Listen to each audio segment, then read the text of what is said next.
4 गुना हो जाएगा, 8 गुना हो जाएगा। उसी वक्त से आज तक हमें मिसगाइड किया जा रहा है, हमें भ्रम में डाला जा रहा है। ऐसा कोई लिखित आदेश नहीं है। अगर बैंक खुलता आपका तो कंपनी की तरफ से कोई लिखित आदेश आता। अभी 1 फरवरी को 47वां वर्षगांठ मनाई गई, कंपनी की तरफ से एक लेटर जारी हुआ। उस लेटर पे किसी का सिग्नेचर नहीं था, किसी भी सज्जन का, इस सहारा प्रबंधन के लोगों का सिग्नेचर तक नहीं था। यूं ही लेटर को वायरल कर दिया गया। सुब्रत राय मरे हुए आज लगभग 2.5 महीना हो गया, लेकिन उनके उत्तराधिकारी कौन है आज तक पता नहीं चला। अभी तक कंपनी के लोगों को सिर्फ बेल लेने में ही फुर्सत नहीं मिल रही है। अभी देखिए 1,70,000 का केस 30,000 कोर्ट में था 1 फरवरी को। वहां पे स्वप्ना राय, अलग सिंह और ओपी श्रीवास्तव जी 4 आदमी बेल लिए, जिसमें नाम है 14 आदमी का, नाम अब बेल हुआ सिर्फ 4 आदमी का। ये लोग अपनी जान बचाने में फुर्सत इन लोगों को नहीं है, तो कंपनी के बारे में क्या सोचेंगे और हमारे आपके बारे में क्या दिशा निर्देश करेंगे कि हमारी भुगतान कब करेंगे, नहीं करेंगे। अभी उनके मरने के बाद एक बैठक हुई थी, बैठक को लेना था स्वप्ना राय जी को, लेकिन स्वप्ना राय बैठक में नहीं आई थी। ओपी श्रीवास्तव ने बैठक लिया और बैठक में उन्होंने साफ कह दिया कि नया पैसा आप जो जमा करेंगे हमारे यहाँ, उसकी भुगतान हम करेंगे, पुराने पैसे का भुगतान भारत सरकार करेगी। भारत सरकार क्या कहती है हम लोगों को?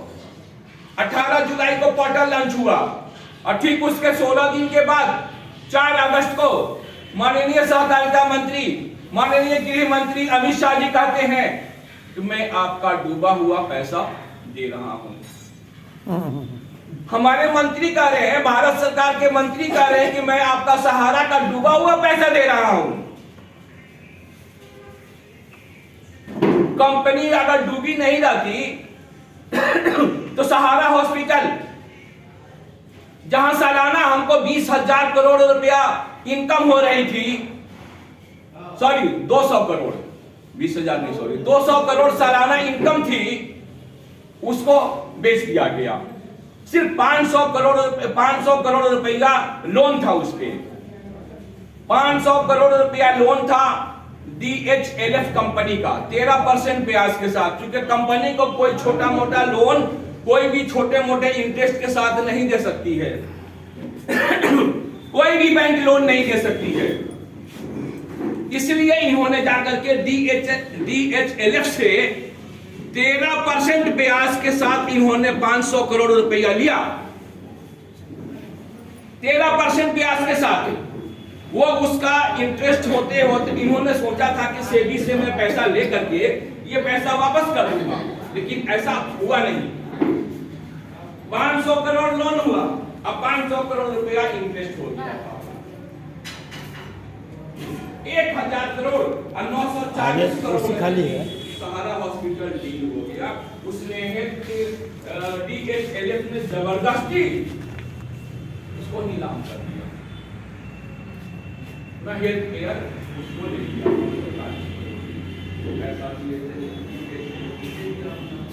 तो जिस संस्था के पास 1,000 करोड़ रुपया नहीं है, अपनी उस एसेट्स को बचाने के लिए जो 200 करोड़ सालाना इनकम देती थी हमें, जो 17 मंजिला इमारत थी, जो लगभग 1700 एकड़ में वो जमीन था, 17 हाँ, तो अगर उसको अगर बेचा जाता, अगर DHLF को छोड़ करके किसी और कंपनी से बेचा जाता तो उसकी कीमत होती 20,000 करोड़ रुपया।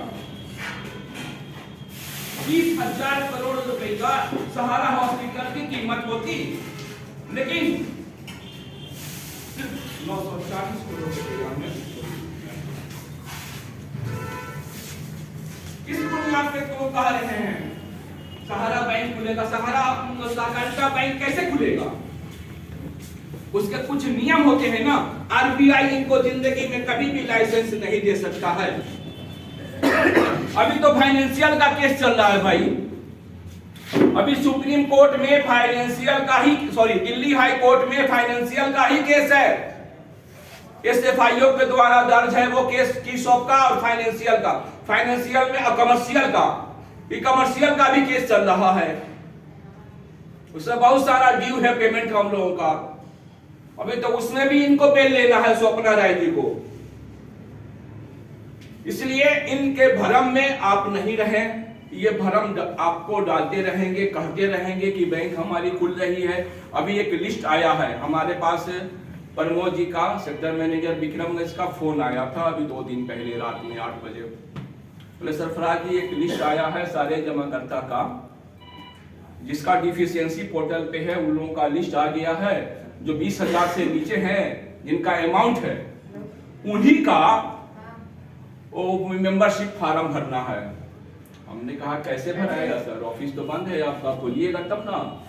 उन्होंने कहा कि नहीं ऑफिस खुलेगा नहीं, हमारे पास सारे लोग को बोल दीजिए वो मेंबरशिप फॉर्म भर करके पहुंचा दे।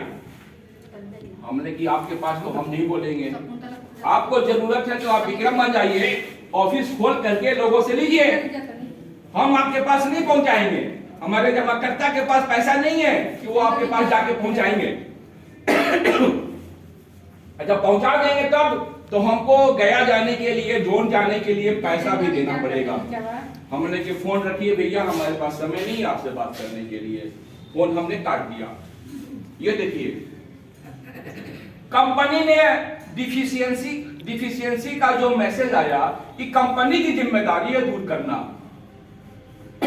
जमाकर्ता की नहीं। लेकिन कंपनी जो सिर्फ 19,999 रुपया जिस जमाकर्ता का है, चाहे उसमें 1 अकाउंट हो, 2 अकाउंट हो या 10 अकाउंट हो, जिस जमाकर्ता का पैसा 20,000 से ऊपर है उसका कंपनी ने नहीं भेजा है। जिसका 19,999 रुपया तक पेमेंट है उसी का कंपनी ने भेजा है। ये आप जान जाइएगा डिफिशियंसी को दूर करने के लिए, बाकी किसी का नहीं है ना। जिसका 22,000 है, 23,000 है, 1 लाख है, 2 लाख है, उसका नहीं आएगा कंपनी की तरफ से।